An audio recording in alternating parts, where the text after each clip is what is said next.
Okay, I'm getting asked all the time which camera is the best one to buy. Is it the Insta360 ONE RS or is it the Insta360 ONE X2? Which one should you go for? So in this video, we're going to discuss.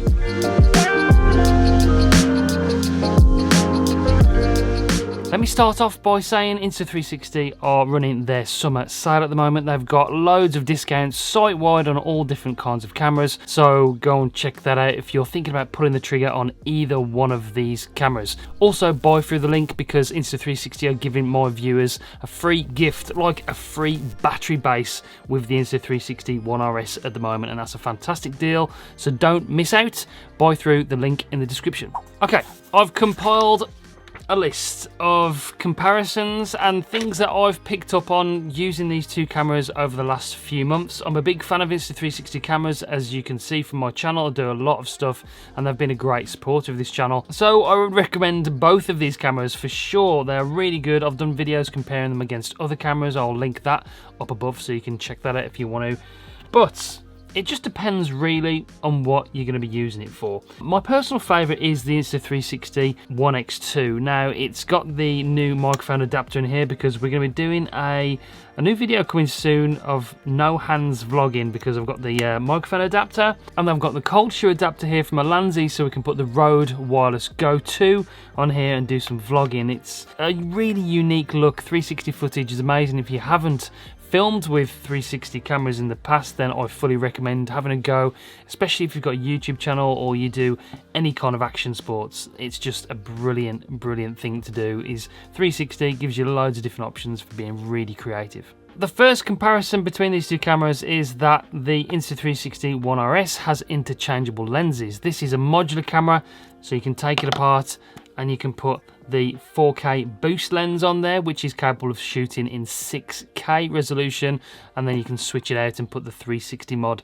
on here to shoot in 360 footage. So with the Insta360 ONE RS, you've got the best of both worlds. You've got a normal action camera with that 4K boost lens, and you can switch it out to use the 360 lens, so you've got 360 camera as well. You've also got the option to put the Leica mod on there, which gives you that lower aperture, and it's a little bit better in low light. It's really good picture from this Leica lens. So you've got three lenses you can swap around with the Insta360 ONE RS, and I fully imagine other lenses and other mods coming out soon. But with the Insta360 ONE X2, it's just a 360 camera. It's nothing else. It just records 360 footage, apart from the Steadicam mode. The Steadicam mode allows you to record like this, and you can record in sort of a normal aspect ratio like a normal action camera. So it has got that mode built in, but it is a brilliant 360 camera, and it does generally just shoot in 360 footage.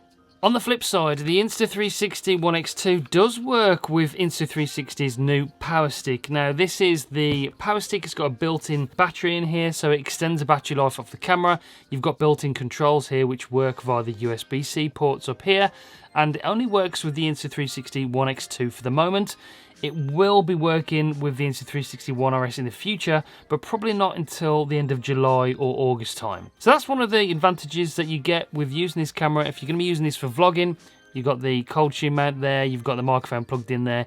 You can use this, and you've got the extra battery life plugged into this already bigger battery on the Insta360 ONE X2 as well. Only slightly bigger, but it is a bigger battery to start with. Like I mentioned, the battery is bigger on the X2. It's 1630 milliamps per second, just checking for you so I'll get it right, and 1445 on the RS. So you've already got a little bit more battery on this one rather than that one. It is probably only about 5 minutes difference when it comes to actually recording in its full highest frame rate of 5.7K, but all those minutes add up and do make a difference. They are both waterproof. The Insta360 RS goes down to 16 feet and the X2 goes down to 33 feet. So you can go down further with this if you're going to be using this for diving or swimming or anything like that. This is probably the one to go to when it comes to using it in a water environment.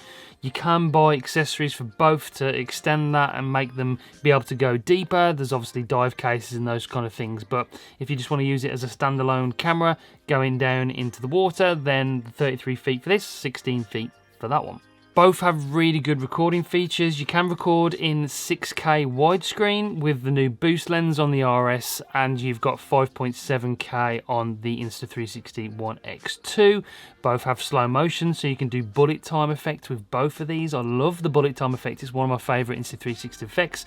And of course, both of these cameras pair and work really well with the Insta360 app, which is just game changing when it comes to editing the footage, but actually being more creative and getting you to do different effects. There's the Shot Lab on there where you can go in and test out different effects. There's loads of different ones added all the time, and you can be really creative with just both of these cameras. Really, the specs are very similar. It really does come down to what you're going to be using the camera for and what you want out of your camera.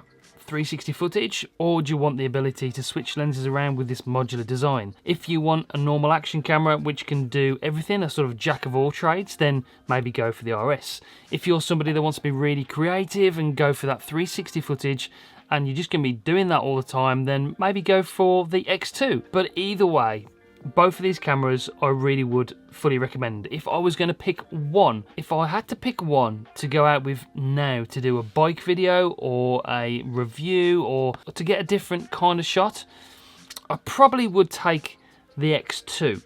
I love the RS, but when it comes to doing the kind of videos that I make, then the 360 footage comes in handy a lot of the time, and the RS is just brilliant for that. It's click and go, and you just press the record button and it records in 360 footage, and it works every time perfectly. The RS does, but if I was to pick one, I'd go for the X2. I love both cameras. It's really hard to choose, but the X2 is a winner for me. Okay, I hope it helped you make some kind of decision. I'm still torn on which camera I like the best, but I'm leaning towards the X2 like you've seen. But that's it for this video. If you've got any other questions about the Insta360 cameras, just let me know in the comments down below. I'll try and answer as many questions as possible. Like I said, do check out Insta360's summer sale. It's running to the 4th of June, so make sure you check out the link in the description down below. I shall see you on the next one. Bye, guys.